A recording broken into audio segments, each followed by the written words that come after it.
यार अल्लाह-अल्लाह करके बच्चों के स्कूल खुल गए थे, तो मैंने कहा शुक्र है बच्चों की भी एक रूटीन बन जाएगी और हम माँओं की भी एक रूटीन बन जाएगी। पता है जब बच्चों को स्कूल से छुट्टियाँ हुई हो ना, तो किसी की भी घर पे रूटीन नहीं बनी होती है, सबकी रूटीन डिस्टर्ब हुई होती है।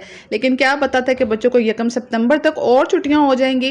यार जब हम लोग स्कूल जाते थे तब हमें तो इतनी ज़्यादा छुट्टियाँ नहीं हुआ करती थी। मेरे ख़्याल से ना बच्चों को सर्दियों की छुट्टियाँ भी ना साथ ही हो जानी चाहिए ताकि एक ही दफ़ा बच्चे छुट्टियाँ-छुट्टियाँ मना लें और जो है ना माएँ जो है एक ही दफ़ा पागल हो जाएँ।